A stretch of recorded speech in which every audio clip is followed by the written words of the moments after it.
nim unye bi na de soma ho programs ahodo ye ekoso fa serve na enkrofo na ba program na se no wo mokora be hunu se ukrum eye kasa natural mineral water Kasaloma Ventures for na kofa de Abakay for back hospital ni chi honom ewo Accra eho ena obehunu wo mo 0206 469430 0206 469430 na wodem nyumakoi adawuruma ena anopei yatnasia yede Ghana Today jumedie no ebremo abedwafo ayekrado abena bedu adepa kofi ewaha ena odomankoma chiame Obrempong na kwaku ampomanso atnase na yede ensem no ebremo anopei menem ha daily guide wa ha me hu se pepes na aka nso obia nso aba ma bibia ebeko smoothly abedwafo mama akwaba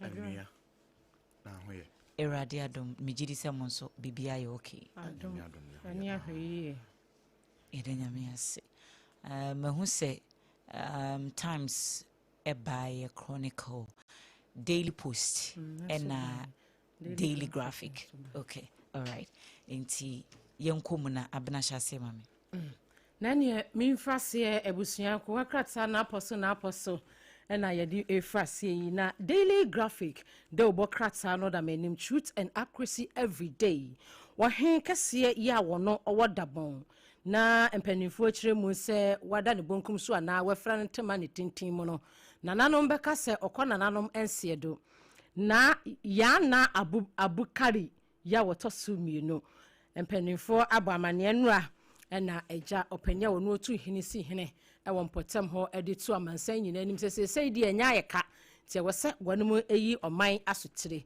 twene a ewose wo mu si so ewo yendi gwanom kire se wo ma hemfie kese no ewo ho na nei daily graphic atwa ho foni kama edi aba page 2 honom president na kire se his excellency Yera John Dramani Mahama na afei enkane omanpani na nado dankwa ekufu ado bema bo adan na enkan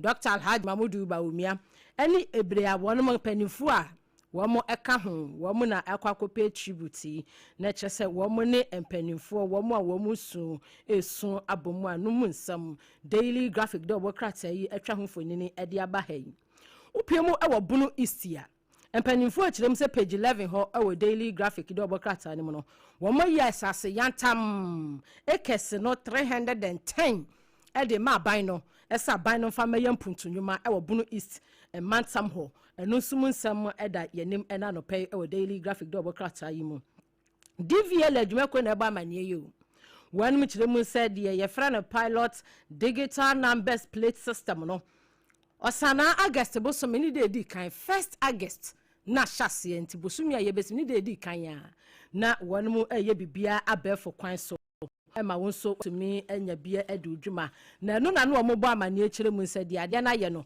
enye se ebia ubetumi amane bibi nkwanta na asan eye abefo kwan so nti woni emawu anasa wayi okrata wukura na atewo yebechewo posifo eka ho bi na ni nyina no wonom ahwehwemu ama bibia akoso eyi ewo eye krata yi mu amudi mu nkyeremu abai yempie mu an ewo krata fa eno no etoso edu ebaako ewo daily graphic de obo krata yi mu mehu wosuani ewo no oyo yesa na hene oninyamfo Dr. Cassell atoba Forson ena oda hei wanwenwe ohyekotu black ena inanie white ne tie no krata na ni ayese de efedi kakanti be huni se yellow akokrosa ade ena oda sem wo kanyina ene se de nyankopon adom aban no areche final milestone in external debt restructuring ena omabamane wa hayi aduma ne de omubo bi ankasa ti no mo se ato is Forson krata fe no etoso edu ebaako ewo daily graphic de obo krata yi mo mabomu enchemu ewa ha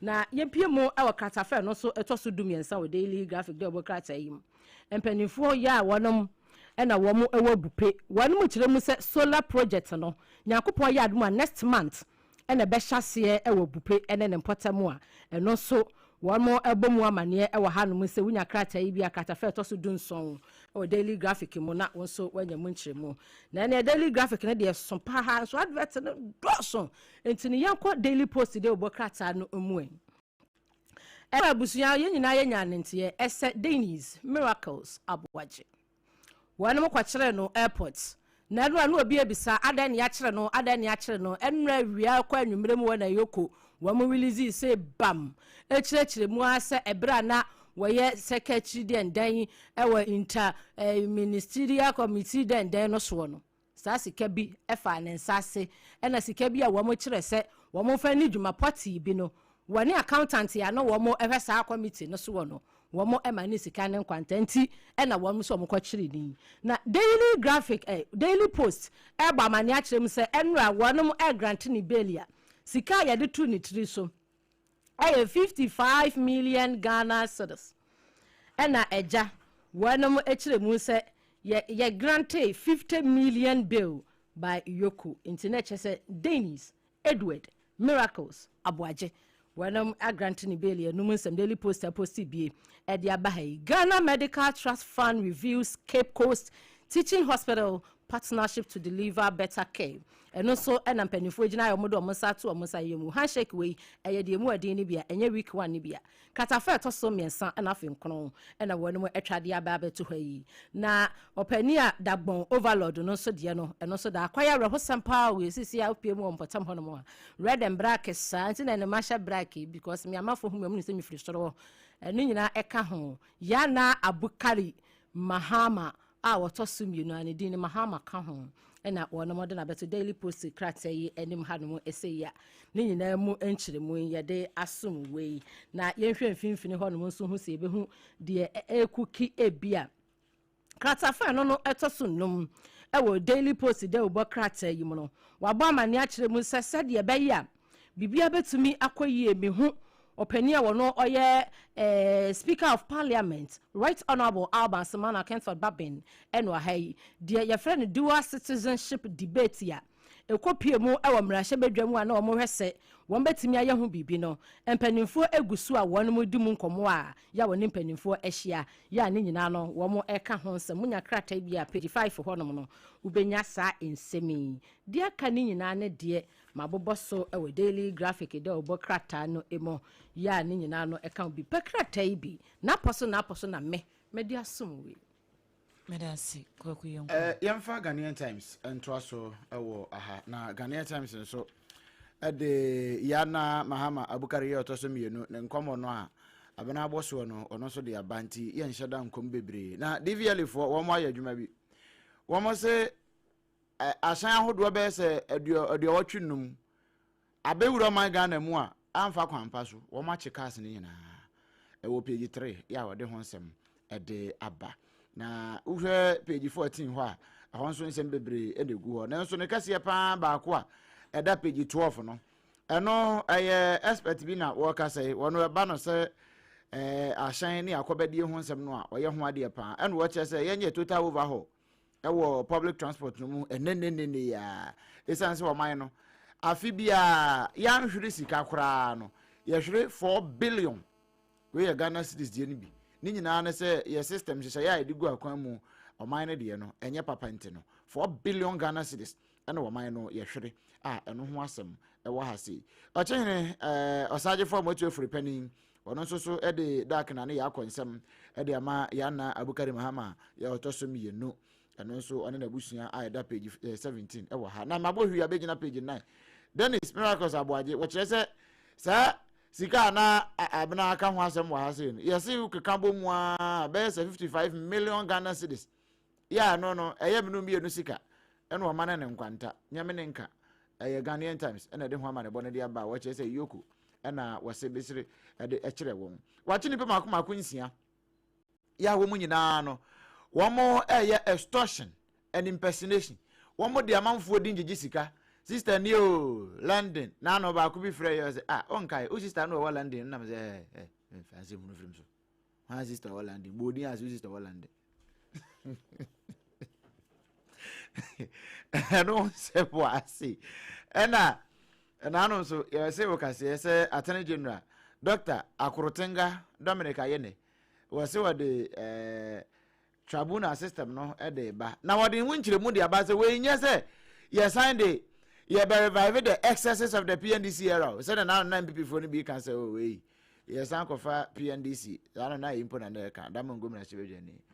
Samuel Abdullah Jinapo. And I know workers we are baby man for crew. PNDC near Manwan, yes, Uncle Fa dia by Trabunas na. Judge cry you hunanim. What baby you can want some judges so Canadian. A handsome na wababi yan or kamano. Na maboru ya bejina Chronicle. Chronicles I yanking kind 1 John chapter 3 verse 12. 1 John chapter 3 verse number 12. Na American burger ya wanwa kune hui. Anona prosive was a one more deploy homicide unit no. So monko airport residential area or no monko hweni ntia American burger. Wakune ho. Na American burger ya friend Fred Akuwa. Fred pa. Asam no page 3. Awo Chronicle. Ya, wobi nim ni efiri Robert Bayira homamu a. Se Trump na aya na de na aya ne yaw. Eno wabaga na abeje ne nkwade efiri ne nsam de a. Fred Akuwa ne nkomo wa hasi. Na wachen ne nsosa ne yaja wokaka bi ewo yana Yakubu yana Abukari Mahama ne wuo ne ho no wachasu wono de woni ne pa na ono eba no sa asumdwe pa de a. Woye ho ade pa ehon nkomo wode aba. National cleanup exercise must become a permanent feature. We semufo adwempo ni a wode aba ewo Chronicle mu a wo chese we man ne nye te se ende ya na de hia na ya ye na de na wie nti se de mumie nyan na ede ya na e ma da bibia be fine eno no wode ho nkomo ede aba no na Ghana city no say was out of from biemo say dollar na san ya pagya ne ho wo hwede na wo hwe city no nyasem kuma wode ho nsam de aba page 7 ewo Chronicle mu a enye asem kuma kura na we ayabra His Excellency El Haji Ibrahim Dien, special representative of the chairperson of the African Union Commission. Waba Ghana ha woko IGP ho no. Center spread. Wode ho picture diary ni nyina wode aba ewa hasia. No so ehon komo no ewo aha. Na nyame adom a no nso ya France wo mo ne Spain e de boani World Cup semi final no ewo Dallas. Na senior Kylian Mbappe wo so ane hone so wabebola mi yama no. Wabebona ma no ho aye ne ya se wo mo hia bia na Spain for show. I feel radio say World Cup final semi final ndio bebona ma ne ho aye ne ya. Na Chronicles I yankin kan 1 John chapter 3 verse 12 no. What the abaha 1 John chapter 3 verse 12. But see, we should not be like Cain, who was the evil one and murdered his brother. We should not be like Cain, who was the evil one and murdered his brother. Adwoa country ni mami. O say and sese ye yes Cain. Okay. Anachi ne say din die din. Edin die edin. But so they can answer ma as Ghana for bi so mu o mtene say we say Cain or hene. Cain. Cain. And sese ye yes Cain. Na oye obonsam de. Very good. Enti okumunanka enti okumunanka sani nua. Adenti na Cain kum no. If you say eniema oye no ye bone nanso ni nua no de oye papa. Asem no futu no de amaye no. Maye nye ye ho say Cain. Sanse se Ghana ha bi no maye ho say Cain. Bone nko a eno wo modi ebi we immigration office we sisi a Adwoa me dey Chronicle asemaranko abusuama memfa daily guide no ento asotawe na yenko yana Bukari Mahama wotosumieno na sem no daily guide nso fa bi ebaye na Yera Godfrey Dame kane attorney general wono na wo ka kire eji eni yoko se kane nafko panyinipa no woda no Hanan Abdul Ludi baya na no omo emani beli ye kiremu ese be ne de wo mama no nemum ni mobile phones ni sika ene eniema hudo bi de se ye kasei wo mo adaso asizi ewe yoko ni eji ho enti wo besere pa se wo mo release sa na ema no nyina se de beya wo betimi enya no wode aye n'adwuma na obi mobile phone na ne niema ne bibia wo so de usizi sesen enti so mo release na wo release ne niema na aka no se de beya adwuma no ebesi Yoko lists 6 charges against Miracles Aboaje, accuses him of 55 million stolen cash. Eti eno so ho asem yedi kan abomu dada. Ya eno so ho asem eno Yoko ho na nya adeketoa amanyoko MPP atitaefo eni emu mpanifo se de bi krom ha no asɛ abuse of power na yɛ adɔɔso sɛ yɛde tumi ama wɔn no nkyerɛ sɛ befa yɛ deɛ wɔpɛ yɛaban na ɛwɔ so na saa asɛm no ɛyɛ a wɔn ta aka ne yɛaban na ɛwɔ so ne yɛaban na ɛwɔ so no mmerɛ mu deɛ bibie ni hɔ ɛkyerɛ sɛ yɛaban na ɛwɔ so enti wontumi mbɛkye obi kwa wabra a wonkyerɛkyerɛ mu na woyɛ wɔ hɔ a ne yɛsɛ yɛakye obi asa na nsɛm yi yɛkɔfoɔ wɔn yɛ ama n'aboro so enti ɛno so ho asɛm daily guide ɔbɔkrata na ɛfɛ bi de baayɛ ɔkatakyie hospitalized under police guard wonte wɔn ɛnyɛ asɛm ketewa weekend no na nneɛma ahodoɔ bi a wɔn kɔyɛɛyɛ ɛwɔ Ashanti region hɔ no ɛnyɛ asɛm ketewa ɔkatakyie free fa mensa ho asɛm ne yɛka yi wɔne aberanteɛ baako ɛfɛ no Osman awuni yɛsɛ wɔn da ayaresabea yɛ a wɔn gye ayarehwɛ ɛne sɛn wɔn constituency executive election yi ɛkɔɔ so yi wɔn so wɔ hɔ no mu afidja sɛkyerɛ east NPP wɔn polling station baako wɔn wɔ hɔ no mu yɛ wɔn dwumadie na wɔn hu sɛ katakyie free fa mensa ɛne mmeranteɛ wɔn mɛti ketiketi akɛseɛ paa wɔn abɔdwe sɛ kuha bɛyɛ 30 ne akyire na katakyie ɛsɛ sɛ a wɔn di n'akyi ɛbaayɛ na den wɔn ba bɛyɛ ɛwɔ election na se a bi anim o sei na dane ntɔkwa gidigidi o enti enya aprosifoɔ kora ne baa mu a anka bi ade yɛbɛkɔ so wɔ hɔ no nka enya asɛm de yehu ya ne sɛ wɔn akye okatakyie ne aberanteɛ baako na ɛka ho no ɛne saa macho men na yɛde wɔn kɔɔ na ne wɔn skata hɔ nyina enti yɛde wɔn kɔɔ police custody sɛ yɛkɔ akɔtototo wɔn ano ne ade no ɛne yɛzo okatakyie ne aberanteɛ Osman ne sɛ wɔn ho mfa wɔn enti ne hɔ na yɛse yɛpɛ wɔn ɛde wɔn ɛkɔ ayaresabea enti mampɔn aban ayasabea hɔ ɛne yɛde wɔn kɔɔ a wɔn ɛgye ayarehwɛ ezuhwɛfo ni no a daily guide ɛde baayɛ no a efiri fa mensa no wɔn na da ha yi a yɛde drip asi ne so a wɔhyɛ ne hospital ataadeɛ ɛna kyerɛ sɛ wɔda mpa no so a ɛho nsɛm wokɔ kratafa ɛtɔ so mmiɛnsa ɛwɔ daily guide mu a wobɛhunu nsɛm no bi ɛwɔ hɔ nom na wakenkan arahosɛm esi wɔ Bangkok baako ya enu a yɛde mu ama ne bɔbrɛ mu sɛ wɔn ogye wɔn ani no wɔn nsan hyehyɛ wɔn nneɛma yi bi a ne wɔn yɛ ne sɛ smoke bi a no ɔden efiri stage ne so ba baabi a wɔn sa ne adeade no sɛ na egya bi na atɔ hɔ enipa 28 kana na wɔn nyina wu ɛna 25 nso deɛ baabi a wɔn ɛda no ano wɔde wɔn aprepre emu ɔden paa GJA comments Mahama MLGRA media for successful national cleanup enti Yera Albert Kwabena Jomfo wono na GJA president ne foni na dakata fa to so nsia no se na no 2 days exercise ya ye de hyehyɛ so ɛwɔ enka ha no mi wo kyerɛ sɛ ɔmampani Mahama wa che leadership pa enya asɛm ketewa ne mom enye 2 days no na bɛyɛ bibi we de ye na ye kɔ anim no yesuban no so ɛsɛ sɛ yɛsesa no na aban no so etimi di proactive measures egu akwan mu a ye kɔ yanim no ye behunu bibi papa sɛ ensuo tɔ sɛden koraa ye ho enkonkɔkyere yɛn ɛwɔ Ghana hanom sei banks fraud cases dropped by 34%. Bank of Ghana for report neka kane na sɛ wɔ hɔ ani yɛsɛ krono bi akɔso ɛwɔ bank bi ɛna krono bi akɔso no obi adwumayɛni baako no obi aka pam ho ama nkrofo bi akɔrɔbe bank we ni ade no yɛkyerɛ mu sɛ report foforo yɛ aba kyerɛ sɛ ɛso ate ɔha mu nkyekyɛmu aduasa 34% ɛnti ɛnde yɛ asɛmpa sɛ no korɛ paa de a ɛne na ɛyɛ asɛmpa ɛnti ɛno so ho asɛm ɛwɔ kratafa ɛtɔ so nkron ɛwɔ daily guide emu Coca pledges multi-purpose NPP office for Ashanti region enti ɛno so ho asɛm chairman no de ho kwaku apia ya wɔ no so ɛkyerɛ mu ɛsɛ wɔpɛ sɛ wɔdi de brɛ sɛ na mebe kwaku abatoɔ na wɔn kɔɔyɛ no so wɔn ato awie si a obi ahunu ne sumu na mebo a we are constituency there na no moto no weekend constituency there na make we are regional okay we are regional we no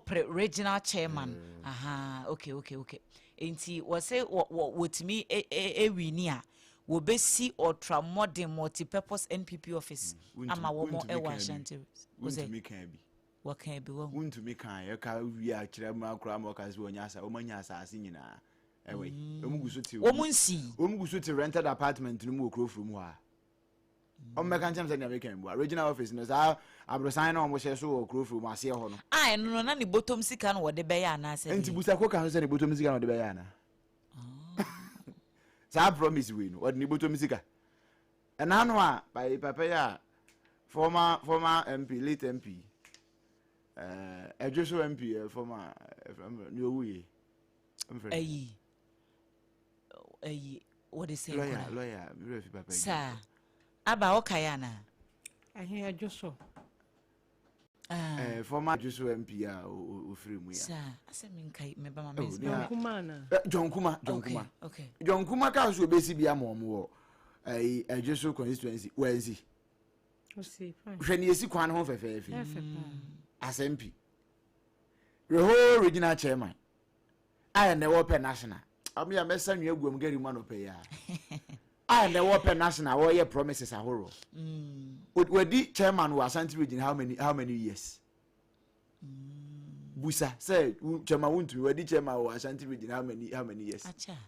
Our promises are more babe ye regional secretariat. Oh yeah, nyasa say at the artistic design be chere and say we are muye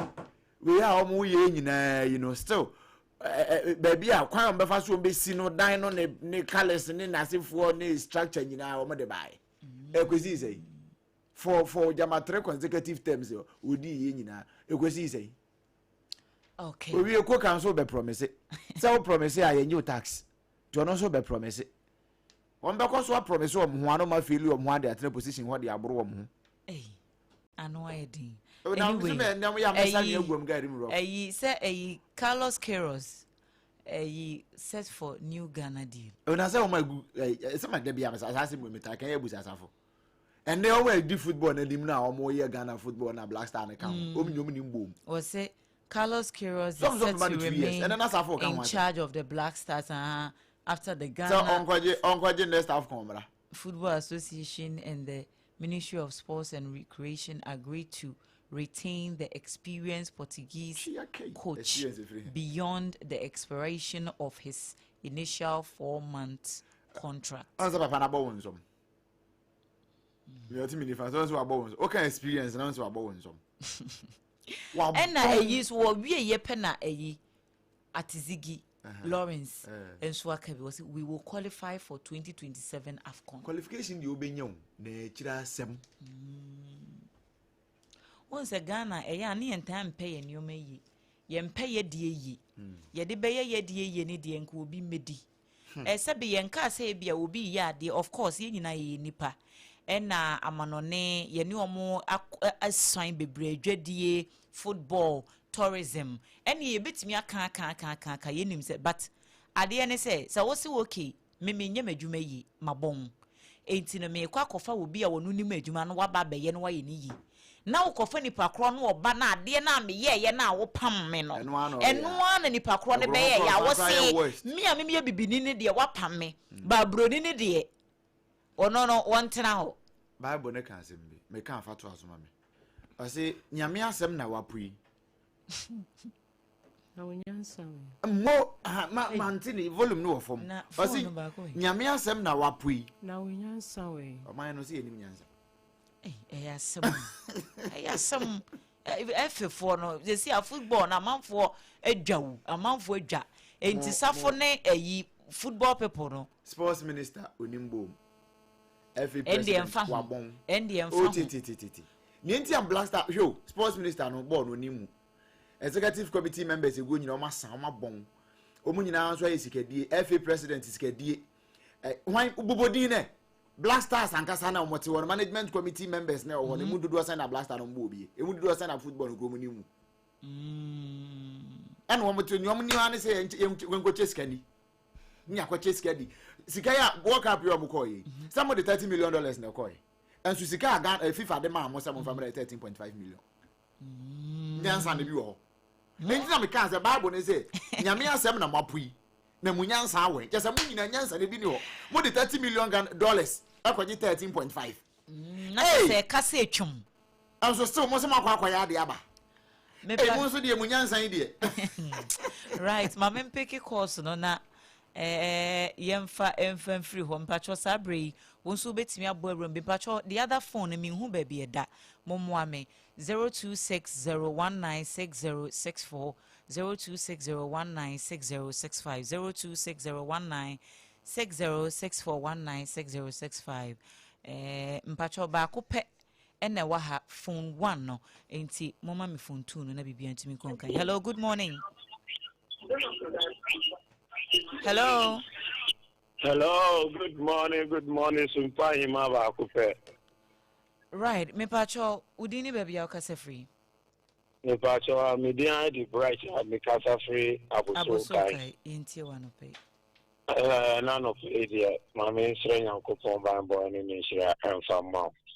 Na member me MC awabe my central abaso enam sanitation koswa ball I say gugu baby any say gua babo no modern say was is ball as me do na ba say la ball and edaso ebi mo edaso wo mbo modern say on besisa na nsu anto ansa ntwini na ansa kogu gotenum mami chia dota na ministry region for say honorable Amos the oracle man over for region as a secretary let's say time so amuntu aba and famano unim MPP for share amunche bibi because the air course no say obi yaman appointment na wafa kuti kwendi so na enim say bia wa wia o man no anase wa bo o man ne krono na muko jina wo eye didi me bright obi enko wie sika endi awo ma me bi na me kwakọ yes I did no won because sama ye man appointment na on any busuafo edi on any family edi no na on kai say ebia e grassroot ni bi wo a on betimi aboa no na omunya asem wi a na omutu san fremu se mumbra na mumbe support ukwa support ya eden ukwa obi a me share video say usin na tutu efro enum a wa sharp artificial wako jina wo ye dede ama usine ase tu ama obi ehu enti MPP for omu se o man na ye chichire no enje kakasi eni nuom Bright Medasipi. Hello, good morning. Madam Pacho, what you say? Eradia do Mr. Nokrasani. Mo wabudi ni ye nyame enshira wate. Amenya mo for akwenye so na me chief of staff for Monabaso. Na me check justice yeboa ono so ko deputy organizer. Oni ko jodan kwa ni utuda ko omu na ko deputy communication ana ora Dr. Amobafo no so ba national vice. Jo asama for communication then so amonka no na Mr. Brown. Obrapa MPP for Bedisia. Neka MPP for MFNka krono ne keta se me wo politics no dan ko so. Timi mu ko fo eye fun o ma yi sika no. Etu o mo patre se ma ye fight corruption. And then me no ka se bia na yi ma ke no buri ata e ka me fu o ma yi ma ye se ko ye wu mo. Eti ka sa ni entrance no go bibia wa bokro no o sori apapa mu e kan no mo sori amaba ka tere se ya bokro no ade ti na mo nchie ye ti mo so mo ye demonstration e de na mo pesa mo kire munya de mo ye na mo na na mpem chimenti kuja do ko intermediate regional secretary lead also. Medasipi. Hello, good morning. Hey. 0260196064 0260196065. Hello, good morning. Good morning. Me pacho why na basui? Ba fa ho fe. Eben. Mimi tutu pachi. Ashima so wa kana ble. Toto kwachi. Me pacho bibi aboko. Mo shi ne mba wonti. Na ko pa mankwa aso so anya no pe. Yenti. Beje NTPC en command adi na honorable Edmond Agbo to make Abenya MCA. Ana yadi na Amos Blessing. Peter Akra, youth organizer, and Okofo, the regional secretary. Echiriam Ponshira so and the Nisu Adihun and Papa Julius Zebra Michiano, Chako Judan Kwanso. As you chat to and comma honorable Apollo or trouble constituency. And Penisa, yes, ma Obenyasa for yes, Mana Mountain. The trouble for Monto Abama, Mr. Common Sense, Abolo. Mami Unibibi. Kanena na MPP wa Bema na omuchi journalist NBC for na you need be especially me to party. Between 2 years national headquarters and the police headquarters.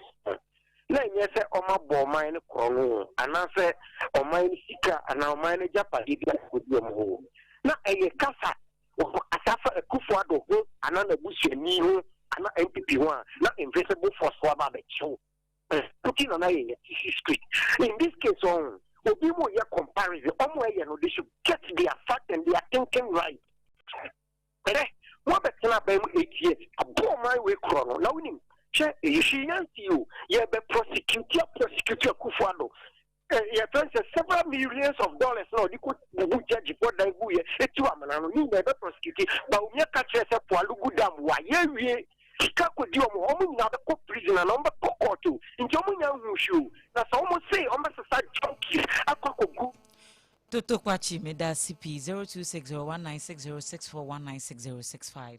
Hello, good morning. Hello. Hello. Okay. Na memfa we wa hasi. Hello, good morning. Good morning, Yaba. Afomo. Erade adom na wonso e. Na na do. We Yaba I close. We should see kunkatamanso. Yenti on free no. Ena no pe ma menchia kunkatamanso NDC Constituency Secretary lawyer Edith anate lawyer Jose. Echambe bibi obia. Na menchia Chamanju ena akote bronzo a Collins Amamule for deputy communication. Kunkatamanso so aban so for deputy communication. Mumbo ano na muntumbo ama omu. Hello.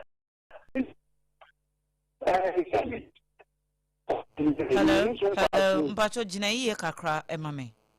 Hello. Yeah. Yenti. Okay. Ane. Geye mianu MPP for ko ye menti asiu. Che otifie ye fra wa mo bi ti oni menti o ho mpu o ho ye from some brand ye bo mo 150. Ga won na o ye dede. Hello bi ye di pepper spray gu obi eni.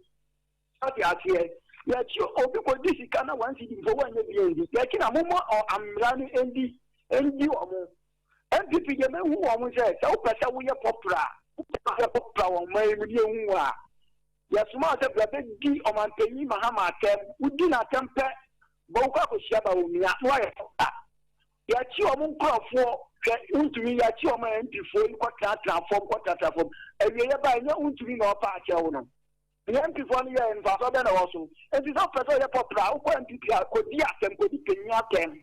Not for Copa, no one what to say it. And no one, no Yano, or Munka who said, the same person. Meda CP. Hello, good morning. Good morning. Marjorie.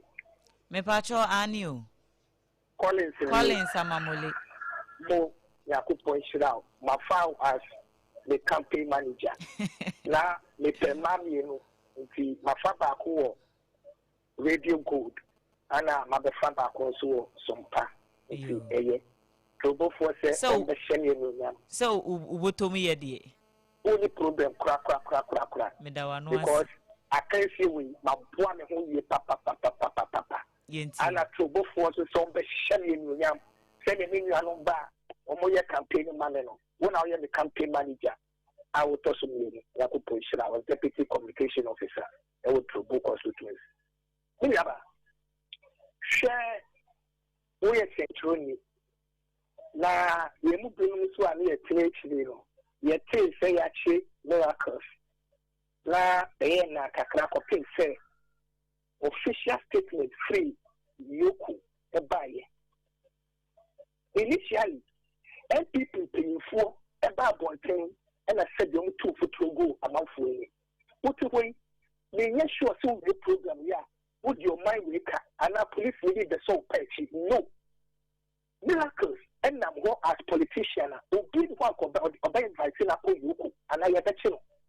I call you nearby in and you say, no, or ye Juma as minister president or some of mine. Every year buying free swan and say credit finance. It is you could chew. Massa, we couldn't push him And send NPP, NDC, and then Ghana focus the good people of this country are enjoying the good promise of President Mahama NDC. It's a people for the day. And the best way for the Muka Credino, Shaba Mutu Namikra, Shemutokwa, DC, branch election, Yaba, Akoya competition, Asa Ampa constituency, where you send among more papas. Let us say, Yako push it down. Collins, Menso Medase Anope. Hello, good morning. Good morning. Yes, I'm Auntie Maggie. Auntie Maggie, yes, Papa. You are not paid it in the Abba. Master Mammy can say, let us start bang. Oh my gun and the children. And that's it, I take you. And I bet you start to tell me.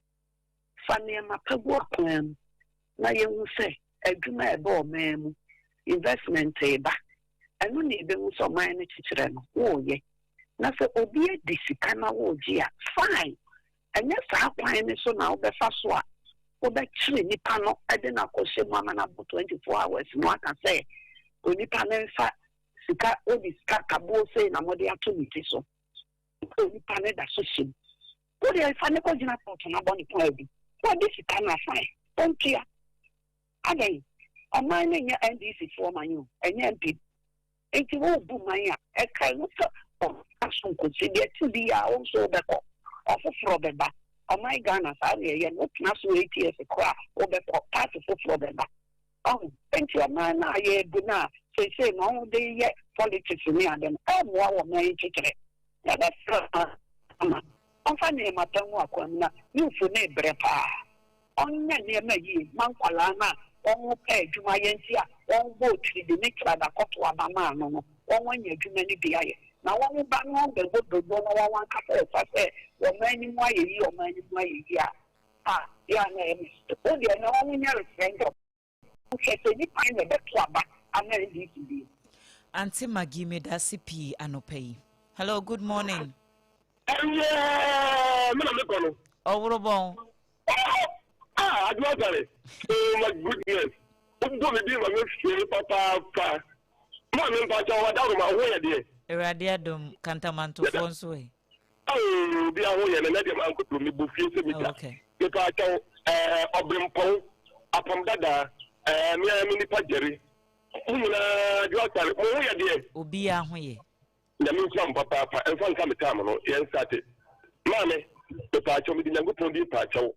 Mob do radio no to kwache e ba ya o kata no se bi a wanti a obewi no o se ayi e kire obi a no ma ka donkey ye ka donkey o mo anu wi ko bolofo na o do radio to national radio so be ka wi a what's what say dey but the really does o se o part of donkey for oh any ma dia ankoso na mo ba radio so mo nya opportunity no but cafe radio so national radio so na mu tibi mo so ade na mu nya firi no na urobo asem ya wo kan se bia na so waye yi na di min ka o se no obi ajimi a on di min kan se so ajimi don't you ka don't you o mo nu yi anu islam na de ade mother wo se ti na de bia meka se wo de reframe se rephrase and don't come down no o bi se ma ko and the answer is about your greater Accra woman organizer.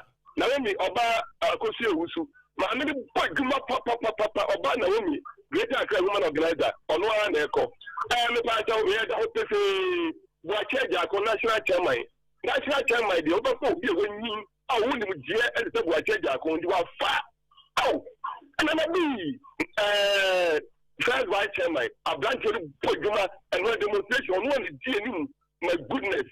Ono an eko na Adwoa Suka national treasurer na Papa Bawumia that's the president.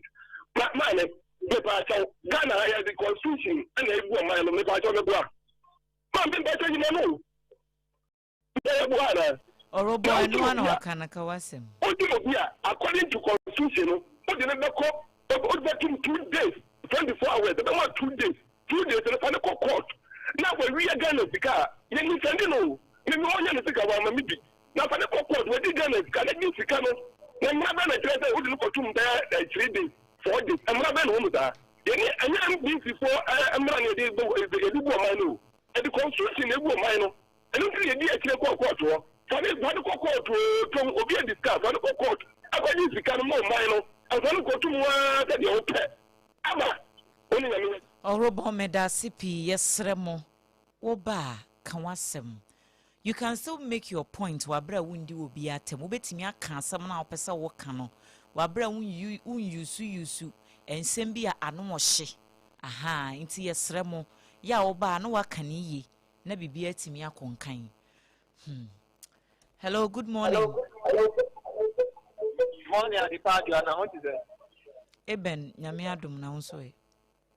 Eben ni o. So ho ye de. Me ho ye. Yes, I say.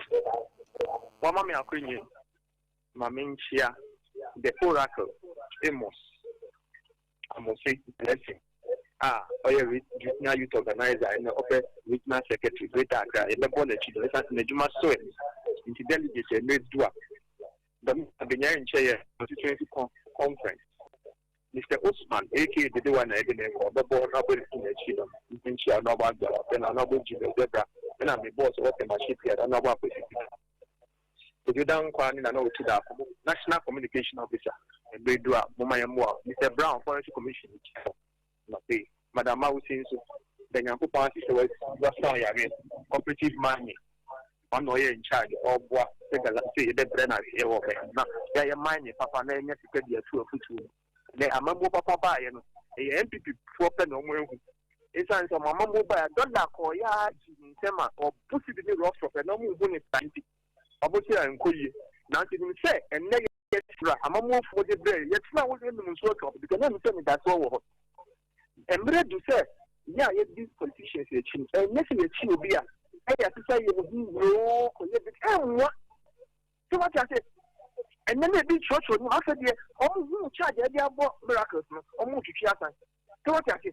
Yes, you know, executive secretary of the interministerial, we are more forming a Mufa among these regions. Sika for na 55 million Ghana. Oh, fraud near the end stealing and stealing. It's most of the young number, and yes, you see among for me, you don't get the mayor, 15 minutes. Now, Ebe me da CP me pick me last call. Hello, good. Ejanimo. Na hina wo hye. Eh? Over down this is Adwoa Asare for lunch. They see them.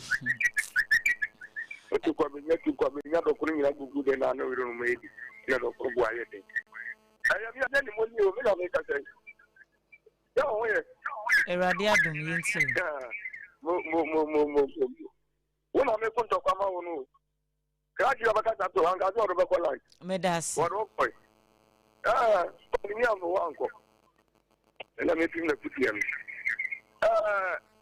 And back to the town who we near the top of the friend. Mentia Naomi, Associate who are over the Accra, who might organize. Sometimes I be. Yes, for financial term, you are organized. You need to do first by Chamai. So we are not yet class. We don't do that. So, and that's one of the four. And I said, let's know, that's remember, it's kind of a movie. Someone want to remember the horse. Namachia, his Lord, also Babo, let's organize that. Kaja sasa ni nyere ba muziki aboyenum kan kan bo du chairman aro ni chairman so ding for the Asare akon ono so ba communication yo anopai ya mi kan ya de obi nka se obi ye boni wo ma mu a ma ya nche no but mo ma mra enye aduma de kokoro so pe na je mu ya atomra what ya say enje besere obi ya boni na mu ye nem so diska Moncheno, I'm going to come in. Then Monfamranya Tuma, and Ranya Tuma. That was the part of Envy, as I'm a Panasini Pano, and when you know, you're from Mama, because the most of me, one, Cabby, Yamin Cabby, any woman. Bye bye. Ejani momeda say aha ena me de course ni nyina AC ebreno enti me pick a call bi abiom right enti se medical catcher dada se bora hagia special ho na kuku didu wi anu apeka sana tram na water ni bi na wodi eguso na fei no se wo hwe na onipadua no enye wi anu abo afa endpoint homeopathy clinic na ehon so wako amaya show kama Sompa Accra ye wodome udru wo freedom market so we use market ne side na wo de bi so bia se ko rising sun school ye ben honom anasa wona mache mota kwan no so na udru more n'anim ho a next to junction Ecobank na wo no de fa rough road na da wonsa nifa no so no ba be hu yen wo honom bra ne ni nkomo na yentimi enton business no enfama birthday ba ko mienu bi wo ho na yenyim free kwan ni mo ma bibia yentimi enkon kan enti we ye special birthday amede Emma Peter Treme anopei bebia wo bia no onyankopon enhiraw na onye okese ene eye wawoda enti mema a very special happy birthday Peter Treme o kaswa eho ena wudi wujuma ene eye wawoda onyame enti nanim enhiraw onye okese onyumfra dom nkwa dom na oma ene dei enye enhira peace ade bia wabɔ ho mpaye ache no mempa ebone se irade ebeme humu aye aba ede ama afi Church of Pentecost fo nyina we dia dressing die enye easy elder papa enti Peter nyame enhiraw anopɛ mechia won so eno eye Peter birthday no oku uwo bi wo ho ana na de birthday bi ani ho aba nso de se de watimi wagigi adamu die menyi ni se birthday bi a wo ho enti ye wo 6 minutes se ye be sorry enti yenyi de wo ho ni free ho na yenko yo Adwoa I do another recruitment scam say say nyaaye recruitment scam ebe koso nansan ya it says Azo say Azo of the Ghana Immigration Service agigi obisika over 300,000 Ghana cedis and nso abukam last week ebe kan ba ko bi kirewa Jafet one senior officer bia Jafet apia ana meka so no nso agi obi 300,000 Ghana cedis and no the same Jafet aside agi obi nso 16,000 Ghana cedis. The same Jafet signing will be so a cabum so a better kai the amoni pano. I'm wagigi who sika be say 230,000 Ghana cedis. Nina sikana Jafet no way officer. Immigration officer. Na no me baso. And then my fa branti e bin kire we bia na obi ni no. E bia na wadi ubone. Sisi amno ka so ho fa no to so mame. Nti ukọ ho regional police commander. Abranti obi a wadi ni boni bia wo Ghana ha bia no nkọ hwe abranti enko hu ti ya no nkọ kase mo nkire mpanimfo wo ho na say aban ka bagu ni senti na me kire say wo ho police commander regional police commander no they say nsem na say ya suspect ni ye kire omo na ye omo suspect ya na ye kata wo mani yo o de ma me nkire wade bi sisi a mate wase na abranti wa bu GRA officer be for 165,000 Ghana cedis so better car man. Na GRA officer. We have brand you here. Corolla S. By this time. Corolla S. Book. At the amount. So see you better no links to America. Where you know you. Na odi edi nkrofo won kran die. Nyan kran wa kumasi wa ye bi ho. Nkran ha odi aba ha. Na odi adru a voter region. Na watana baby afra ho se sokode ana sokode bagbele o se san finfin ho watana ho kakra nti ho na okodi nsem hunu isa hunu na presi fo achino na ni din mame ma on din na ya na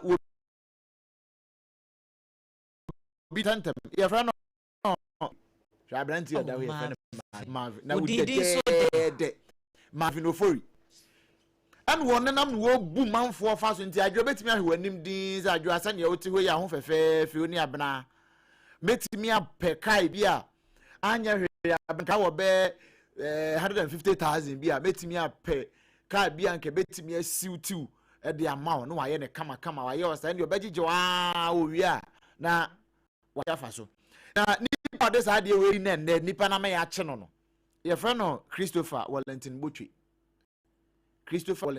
ya Adwoa Ghana Revenue Authority na sana abranti watena ho kakra watena sokode gbagbele ho kakra na won shada mfiri ho na Marvin Ofori de osi de na Marvin Ofori free voter Ofori de ho de ko free wa ye de Adwoa me kan we ato so akere na nipa bia se police for to de asere se bia na because waje atumi se nye the first time ni okay enti se na waje atumi se ade no waye enti se bia wadi uboni bia ete sa da bra Facebook ni so Sompa 106.5 FM Accra and as Sompa Accra 106.5 live YouTube ni Sompa FM live na be hwa brante no se bia ono ade a me ne okase wo prosifo akache na onim prosifo che no afeti o yesi okusie kwa yi oti abu akwa fie prosifo che sa brante Marvin Ofori yom de ne kwoto afia ne kwoto polisifo kokum no wo ko ye sa abre no na jafeta pia dem wone ne kofa adamfo hey aha wonu kodu police cells ho no sa abre no na ya chi jafeta pia ya meka na se immigration officer na wabu nkrofo afaso yi a onu kuro ye ya san ka chi obi so beto ka ama no no so want waje onipa 230,000 Ghana cedis over 300,000 Ghana cedis to ama ya sa asika no me se da kura me ba be wie ansem so asem na kopie dan so man police station ama no ni nua ba asode a na wo didi victims na tem se police fo ntimi nya no hwe because ne bra se abrante no jafeto fro no interdiction per me checks ama sa 300,000 imu no wo sori e ne wechena 16,000 bi san da chire 230,000 car fraud nso da chire wako ya branti ono nso agye bi 165,000 so mu yeni best friends yourselves omo ya adamfo yourselves ho right no kuzi maka so kusie kwa yi a wote ebu akwa fi nti o me no akwa adamfo na so o mienu nyina enya opportunity aka wo ma adwenfo ne adwenfi na bomu a amanfo ehu amane sane okwa bankasi amanfo ehu amane nti abusia ene ketua bi eda ho no na sa Francis Azona mbeka mese maboni din no me wuramu wo Western North aho no odi ne dwuma ono over 300,000 Ghana cedis nipa be se 62 so do mu nyina ewura immigration mu waje wo nyina sika di ye kokan ya waje atum waje oje tum ne so nde emu 20 pe no betua oh sansem hunu no 20 pe no betua ena mpanifo nso atena se so ntua 20 no anti watua 60,000 out of 3,000 no ni aka na de immigration hierarchy headquarters wo ka kire nipa no a ono nam ne so ma asa de we nyina ba na ka kire ne se ba bi opebi on fa asem ne konkɔ de sika enti bia me sure say no nyame ya adoma Thursday oh yeah ye bewrem na enti mame na afu so the baby ama akafem ni bi de no ana esone no enti denti na ode ma yemi no safudi na hia ye ma no yemane na ode ba ku bi okay mame nye mienu ne nyina mbom na yenko ne edikan ne free ohene yere ho se ene ye Dr. Man Ekubanyanki oko Hilltop International School na your friend is saying akwada no na doctor no ana ndie yi keke Kenti Princess Marian Ekubanyanki oko Hilltop International School wada ban o maame ena wose yemfa special happy birthday ma Janet Opon Damprane Assistant Registrar Quality Assurance Unit ewo Christian Service University ene Damprane ebusuene nyina omse na ye wawoda enti baby princess nyame enshraw na onye okese papa onti nanim ncho na wunyini oma wunyini wonyansa ene nimdie mu onyankopon enshraw Sara nso ena safo ese ene eye junior AK Destiny kane akfm sports anchor ana presenter ene eye wawoda wose yemfa special happy birthday emawo enti Destiny baby a wo hye anopai bia no yemawo happy birthday nyankopon kosunti wo nanim encho na ne wo ye bia mpacho safo de no a ana wamfa picture na ma okay